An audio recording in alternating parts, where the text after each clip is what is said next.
The message arrived on a Tuesday. It came not through regular channels, but as a signal that overwhelmed every communication system on Earth. Static first, then clarity. The aliens called themselves the Valkyrie. Captain John Miller stood in the United Nations Emergency Chamber, watching the giant screen as the alien commander spoke. The translation software worked quickly, turning the harsh clicks and whistles into English. John straightened his uniform and tried to look calm. Inside, his heart raced. "We are the Valkyrie hegemony," said the blue-skinned alien. Its eyes were large and black, set in a face with no nose, just breathing slits. "Your world has been noticed. We claim this sector. Prepare for evaluation." The room erupted in shouting. World leaders argued about what to do. Some wanted to fight. Others suggested surrender.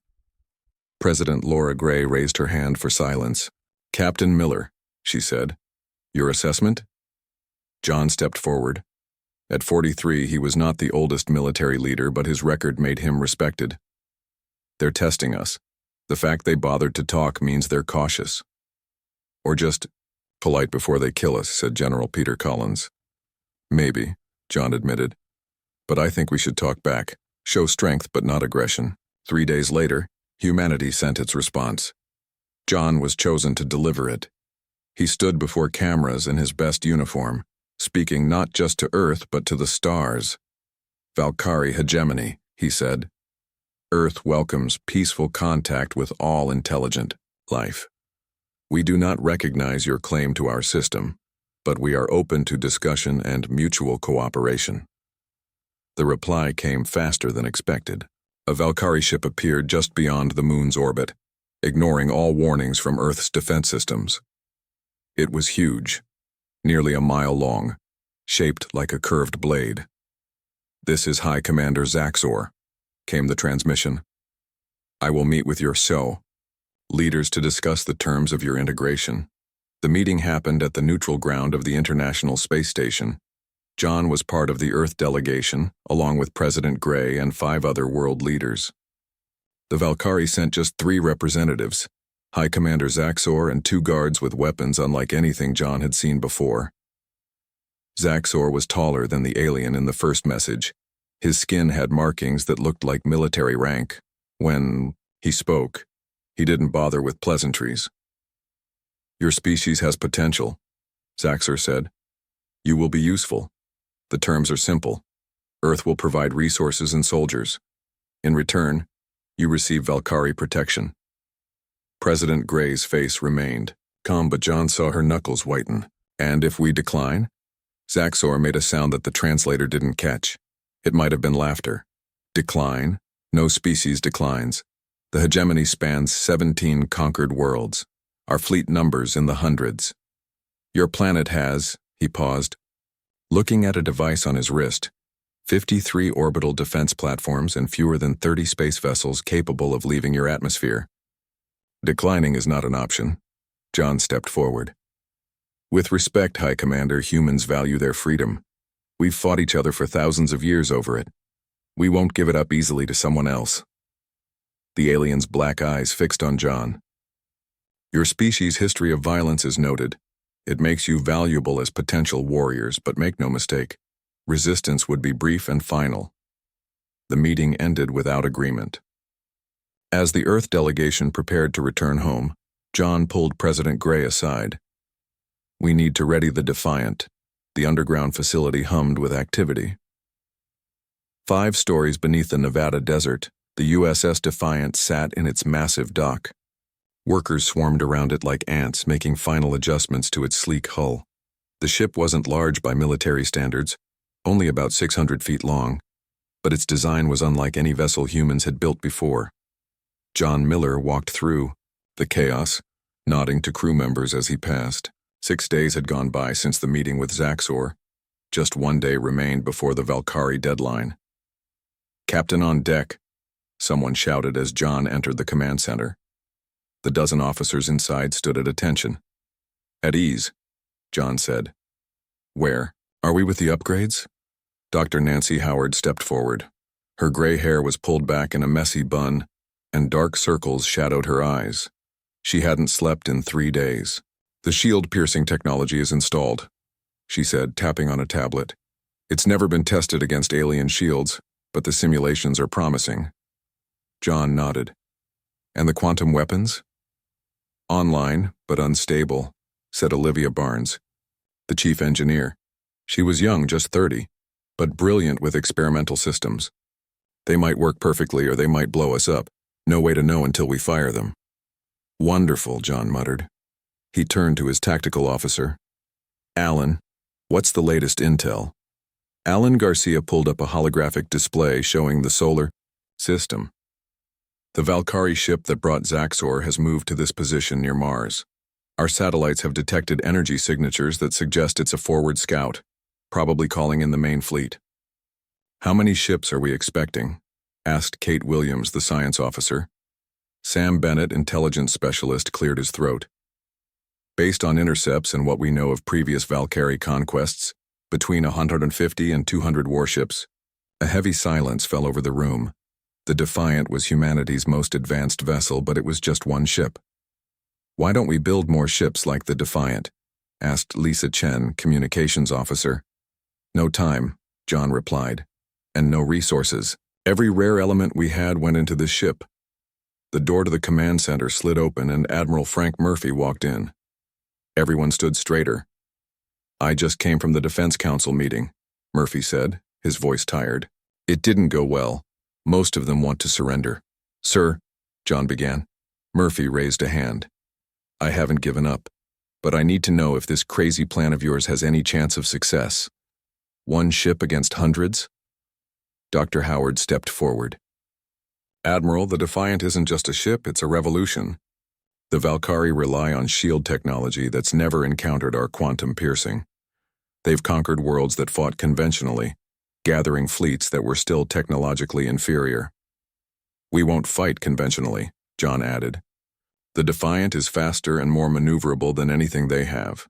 We hit hard, we hit fast, and we hit where they don't expect it." Murphy looked unconvinced. "If you fail, Earth has no backup plan." "If we fail," John said quietly, "at least we go down fighting instead of on our knees."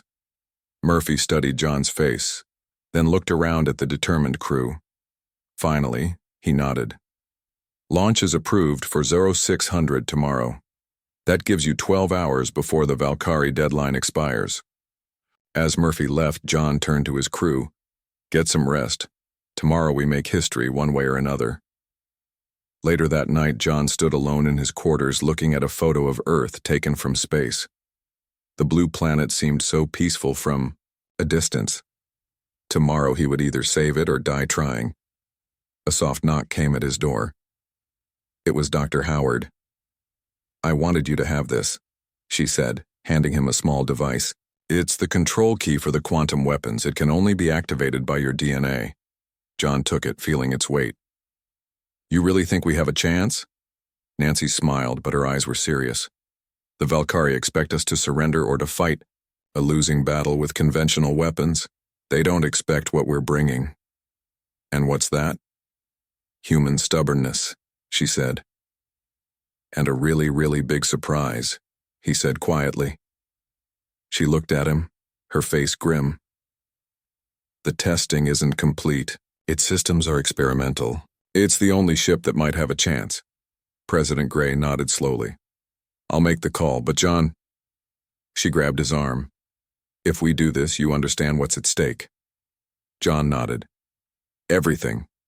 Back on Earth, the news spread quickly. The Valkyrie had given humanity 1 week to accept their terms. After that, they promised their fleet would arrive to take what was offered, or to take everything by force. The Valkyrie ships grew larger on the viewscreen. Massive war vessels shaped like curved blades, their hulls covered in strange symbols that glowed with blue light. The lead ships moved to intercept the Defiant, but there was no urgency in their formation. They expected an easy victory. "Incoming transmission," Lisa said. "It's Zaxor again." John nodded.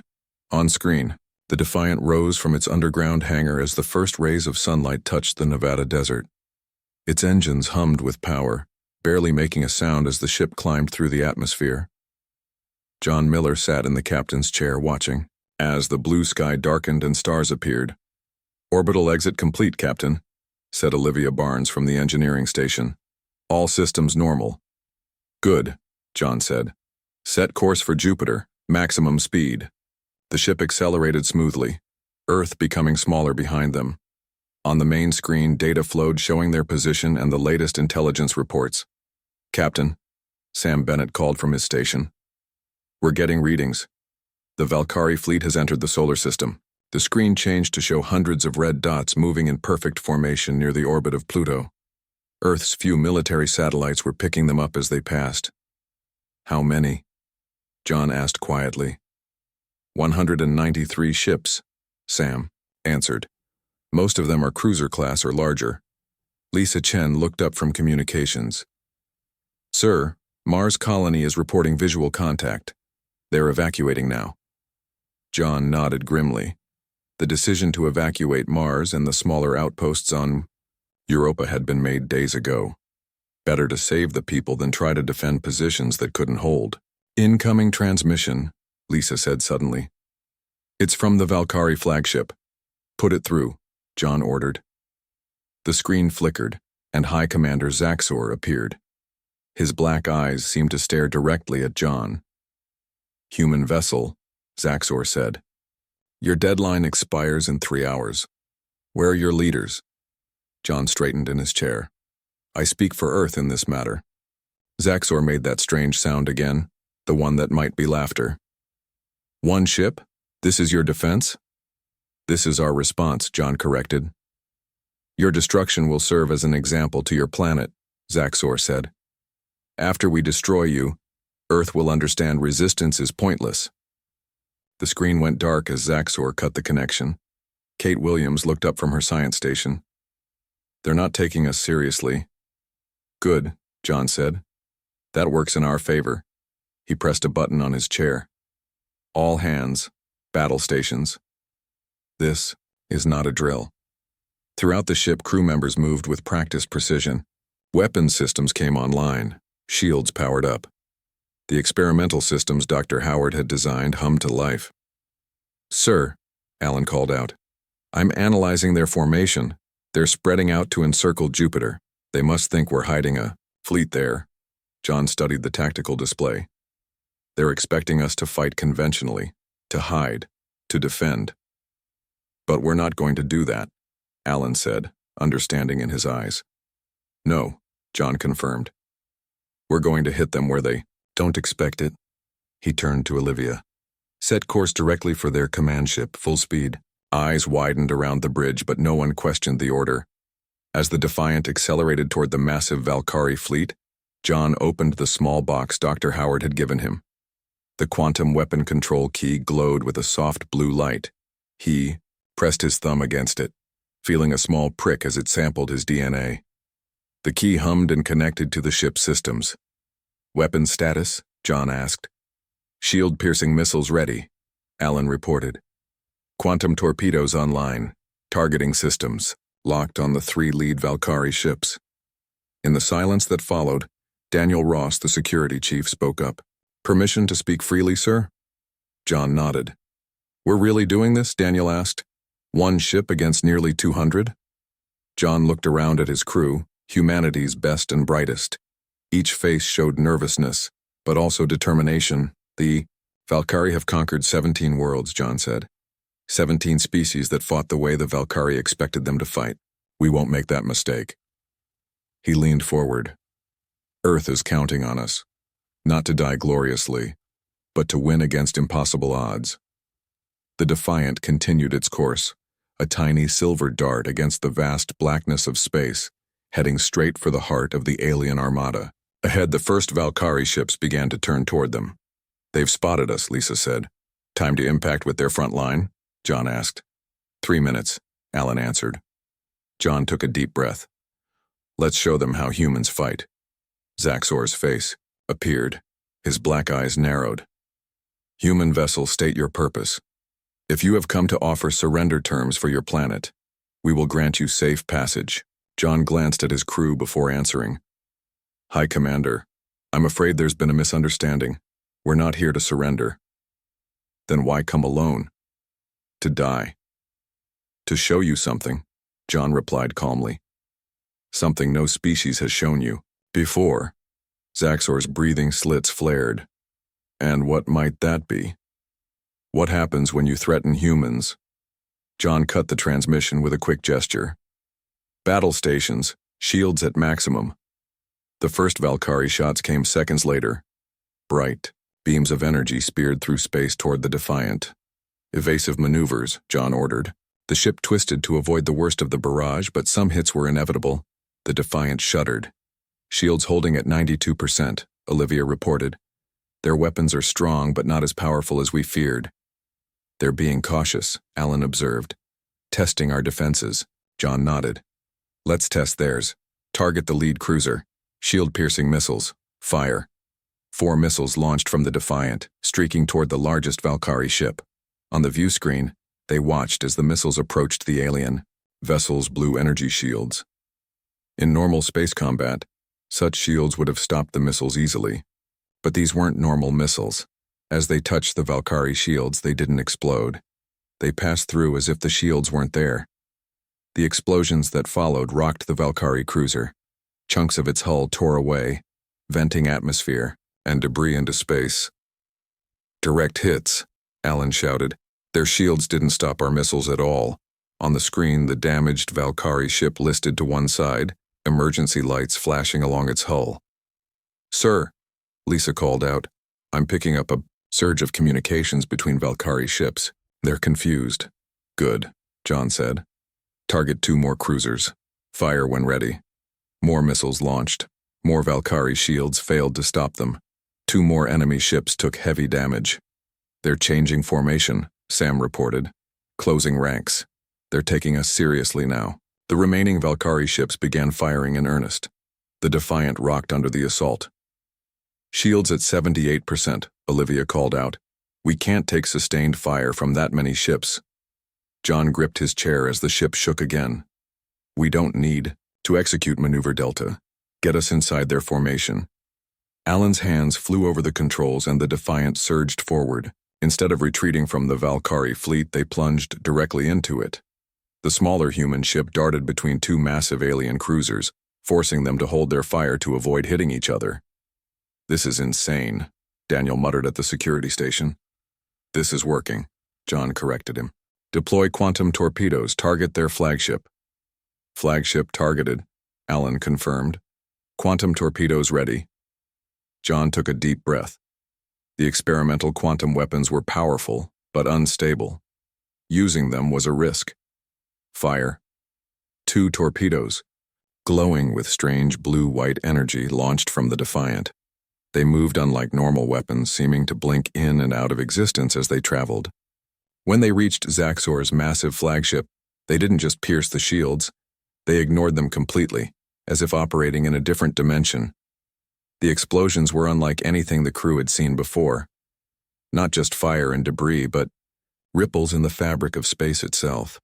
A third of the Valkyrie flagship simply ceased to exist, leaving a jagged wound in the massive vessel. Direct hit, Alan shouted over the cheers of the crew. Lisa's voice cut through the celebration. Sir, I'm intercepting their communications. They're panicking. They've never seen weapons like ours before. John allowed himself a small smile. Send a message to all Valkyrie ships. Tell them this is just the beginning. As the Defiant sped through the heart of the enemy fleet, the impossible had become possible. The battle had only just begun, but the first blow had been struck. Humanity had a fighting chance. The Defiant spun through space, engines flaring as it dodged between massive Valkyrie warships. Weapons fire filled the void around them, most shots missing as the human vessel moved in ways the aliens couldn't predict. Hard to port, John shouted, as a Valkyrie cruiser appeared directly ahead. The Defiant banked sharply, scraping past the alien ship with barely feet to spare.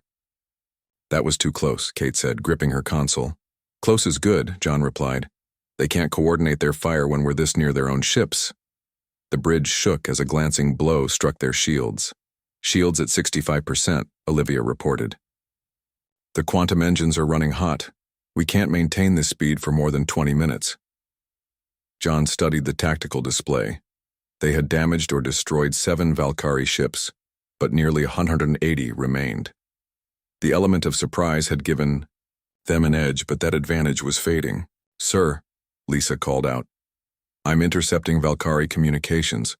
They're adapting their shields, trying to counter our technology." "How long before they succeed?" John asked. Sam looked up from his intelligence station. "Based on previous encounters, the Valkyrie are quick learners. Hours, maybe less." John made a quick decision.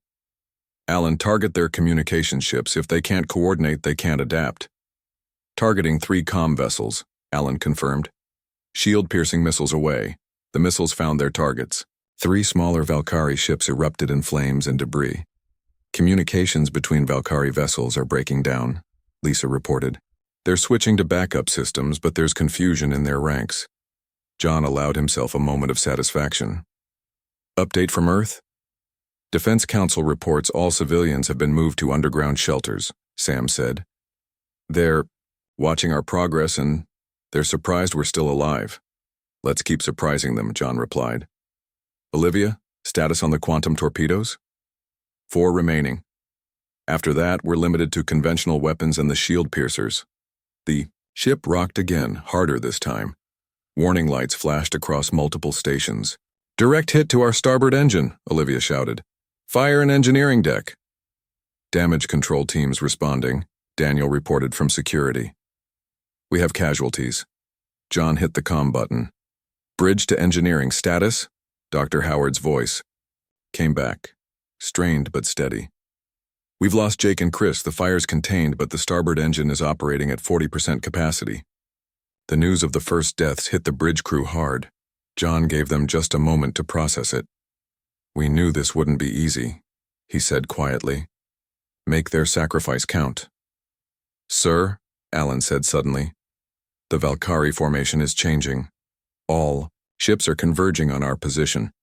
The tactical display showed the enemy fleet closing in from all sides, forming a sphere around the Defiant. "They're trying to box us in," Sam observed. "Zaxor is no fool," John said. "He's realized we're a genuine threat." As if summoned by his words, Zaxor's face appeared on the main screen. The High Commander's smooth features were tight with rage. "You have caused damage to the fleet," Zaxor said. "This was unexpected. But it changes nothing. Your ship is damaged. You are surrounded. There is nowhere to run." John kept his expression neutral. "Who said anything about running?" Zaxor's black eyes narrowed. "Your weapons are impressive, human, but they will not save you or your planet. Surrender now and your crew will be spared. Like you spared the 17 other worlds you conquered? Those worlds resisted foolishly, as you do now." John leaned forward. "There's a difference between them and us, Zaxor. Humans don't just fight when we might win. We fight hardest when our backs are against the wall." He cut the transmission and turned to his crew. "Options?" Kate looked up from her science station. "There's an asteroid field near Saturn's rings. If we can reach it." The Defiant shot forward, engines straining as it headed toward the gap in the Valkyrie formation. Enemy ships fired continuously, filling space with deadly energy beams. Quantum torpedoes locked on the vessels at the edge of the gap, Alan reported. "Fire," John ordered. 2 of their remaining torpedoes streaked outward, each finding its target. The strange blue-white explosions tore through 2 Valkyrie cruisers, creating a wider opening in their blockade. "Full speed," John shouted.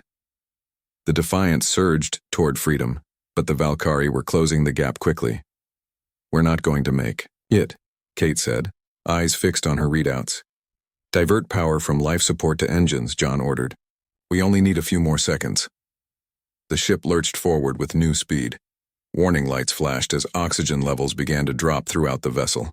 They had minutes before it would become a problem. "Almost there," Alan said through gritted teeth. A massive Valkyrie ship moved to block their path, its weapons charging. Before it could fire, John made a split-second decision. Last quantum torpedo. Fired directly at its command center. The torpedo launched, hitting the Valkyrie ship's bridge. The explosion tore the vessel in half, debris spinning in all directions. The Defiant flew through the destruction, metal fragments scraping against its hull. "We're clear," Alan shouted. "Restore." "Life support," John ordered. "Get us to that asteroid field." The ship raced toward Saturn, its rings and the nearby asteroid belt growing larger on the view screen. Behind them, the Valkyrie fleet scrambled to pursue, but their formation was broken. "They're following, but their larger ships are falling." "Behind," Sam reported. "The smaller vessels are gaining on us, though." John turned to Olivia. "Engine status." "Not good," she replied. "Starboard engine is failing. Port engine at 73%. We'll make it to the asteroids, but not much further." The ship shuddered as more hits landed on their shields. "Shields at 41%, Kate reported. "Another direct hit could breach them." John watched as Saturn's magnificent rings grew closer.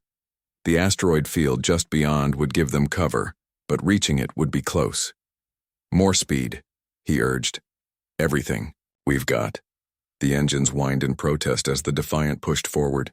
The smaller Valkyrie pursuit vessels were closing the gap, their weapons fire becoming more accurate with each passing second. A direct hit rocked the bridge. Sparks flew from a console, and Paul, one of the junior officers, fell to the floor with a cry of pain. "Shields at 22%, Kate shouted over the alarms. "Medical team to the bridge," John called into his comm.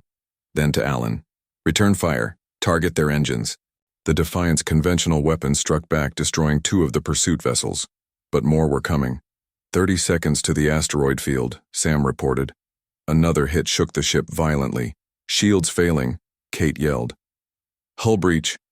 "On deck 3. "Emergency bulkheads engaged," Daniel reported.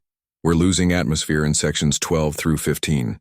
John gripped his chair as the ship lurched again. "Who's in those sections?" Daniel checked his console, his face grim. "Engine maintenance team, 5 crew members." He looked up, including Olivia's assistant, Maria. Olivia's face went pale, but she kept working her station. The loss of her friend and colleague would have to be processed later. Right now, survival came first. "Entering asteroid field now," Alan announced. The view changed as massive rocks surrounded them. The Defiant slowed, weaving between the asteroids with precision. Behind them, several Valkyrie pursuit ships attempted to follow, but their pilots lacked the skill for such maneuvers. 2 collided with asteroids, exploding instantly. Others pulled back, unwilling to risk the same fate. "They're breaking off pursuit," Sam said, relief in his voice. John allowed himself to breathe. "Find us somewhere to hide. A larger asteroid with a mineral composition that will mask our signature." As the Defiant disappeared deeper into the field, the immediate danger passed, but 8 crew members were dead.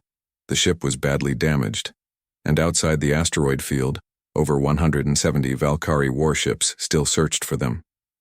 John stood, looking at his exhausted crew. "We've bought ourselves some time. Now we need to use it."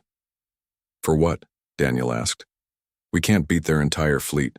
"No," John agreed, "but we don't have to." His eyes narrowed. "We just have to beat Zaxor. Their larger ships won't be able to follow us easily." "Can we make it through their blockade?" John asked Alan.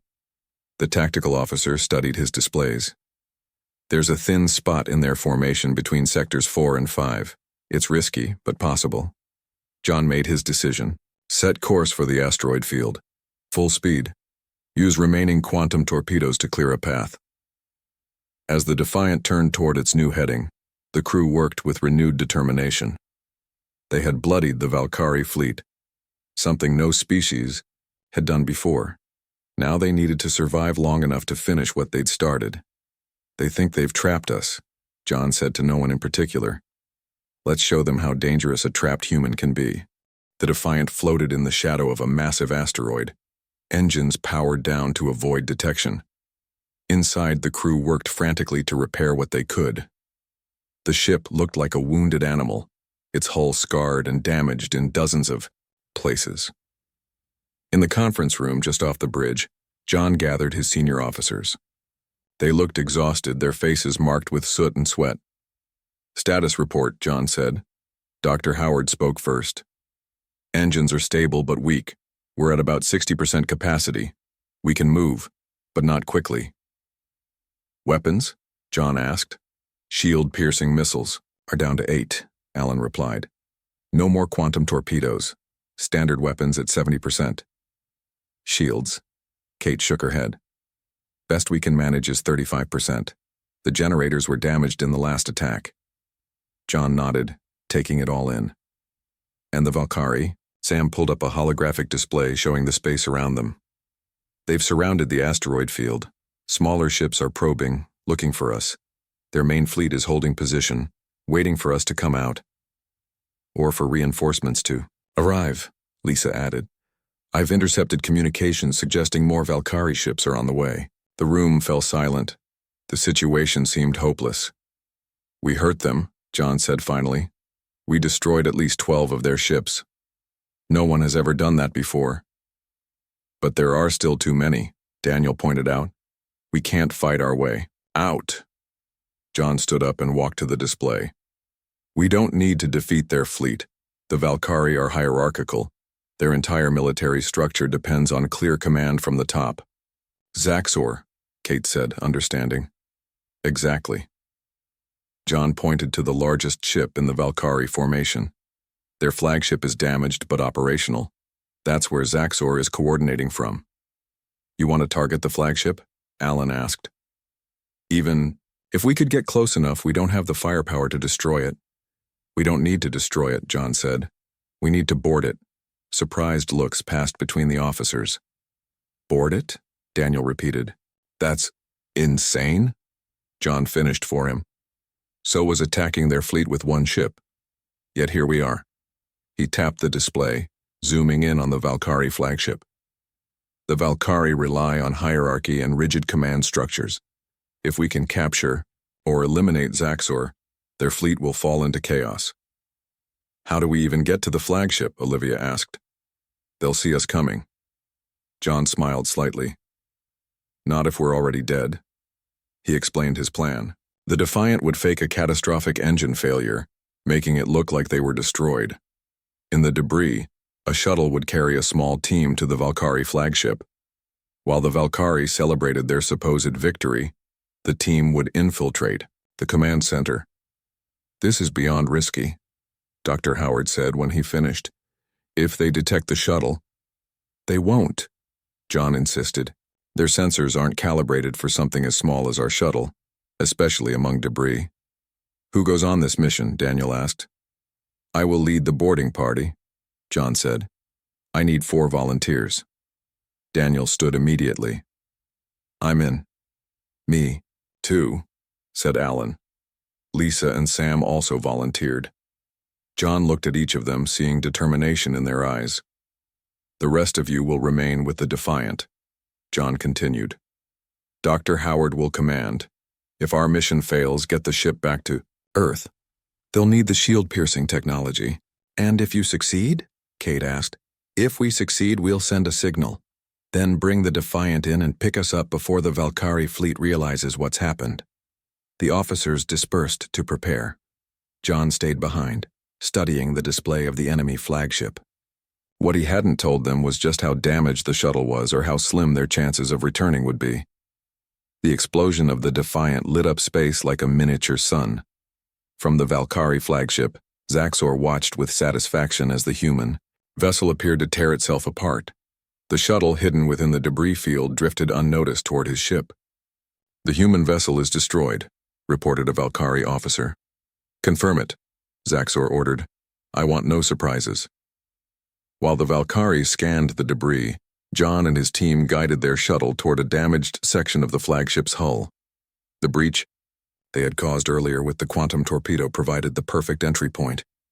Approaching target, Alan whispered, though there was no need for quiet in space. 30 seconds to contact.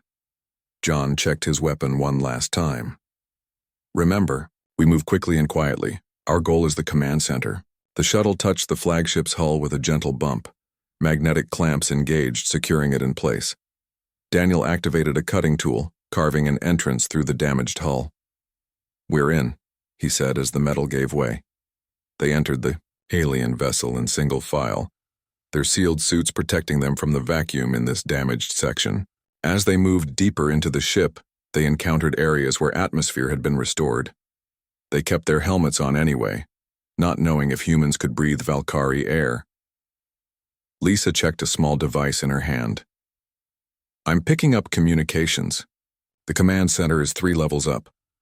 They moved through the massive ship, hiding when Valkyrie crew members passed by. The aliens were celebrating their victory, not expecting enemies aboard their vessel. "Security checkpoint ahead," Sam warned as they approached a guarded doorway. John nodded to Daniel, who readied a small device. They had one advantage. Dr. Howard's shield-piercing technology worked on personal shields too. When Daniel activated the device, the guards' protective fields flickered and died. Before they could react, Alan and John stunned them with quick shots. "Their absence will be noticed soon," Sam said. "Then we move faster," John replied. They raced through corridors, encountering more resistance as they neared the command center. Each firefight was brief but intense, the humans using their shield-piercing weapons to devastating effect. Finally, they reached the command center doors. Beyond them was Zaxor and the key to defeating the Valkyrie fleet. "Ready?" John asked his team. They nodded, faces set with determination. Daniel placed explosive charges on the doors. They took cover, and with a flash and roar, the entrance was breached. They rushed in, weapons firing. Valkyrie officers fell before they could respond. In seconds, all resistance was eliminated, except for Zaxor himself, who stood at the center of the room. "Humans," he hissed, his personal shield glowing around him. "You are persistent." "We don't give up easily," John replied, stepping forward. "Surrender, Zaxor, your ship is ours." Zaxor laughed. "One captured ship means nothing, my fleet remains." "Does it?" John nodded to Sam, who moved to a control console. "Your fleet follows a command structure. Every order comes from this room." Understanding dawned in Zaxor's black eyes as Sam accessed the Valkyrie systems. "What are you doing?" Zaxor demanded. "Sending new orders," John explained. "Your automated defense systems are about to target your own ships." Zaxor lunged toward them, but Lisa activated Dr. Howard's device. His shield failed, and Daniel's shot knocked him unconscious. Sam worked quickly, his fingers flying over the Yar alien controls. "Sending commands now. Defense systems activated." On the main screen, they watched as the Valkyrie fleet was thrown into chaos. Automated weapons turned against their own ships. Vessels fired on each other, unable to distinguish. "Friend from foe." "Signal the Defiant," John ordered. Lisa sent the coded transmission. Minutes later, the supposedly destroyed human ship emerged from the asteroid field, racing toward the flagship. "We did it," Alan said in disbelief, as the Valkyrie fleet tore itself apart. John shook his head. "Not yet. Secure Zaxor. He's our ticket home." They bound the Valkyrie commander and prepared to evacuate. Outside, the once mighty alien fleet was reduced to scattered, panicked vessels, many damaged or destroyed by their own weapons. As the Defiant docked with the flagship, John looked at the destruction they had caused. "One ship," he said quietly. They never thought one ship could do this. Dr. Howard met them as they boarded the Defiant with their prisoner. "Earth is waiting for news," she said. "What should I tell them?" John looked back at the Valkyrie flagship and the scattered remains of their fleet. "Tell them humanity just joined the galactic community," he said, "and we made quite an entrance." Hours later, the shuttle was ready. Disguised as debris and loaded with weapons, it waited in the Defiant's launch bay. John looked at his small team, each wearing sealed combat suits. "Any second thoughts?" he asked. They shook their heads. No one was backing out. John nodded. "For Earth, then?" "For Earth," they echoed. The plan was set in motion. The Defiant's final gamble had begun.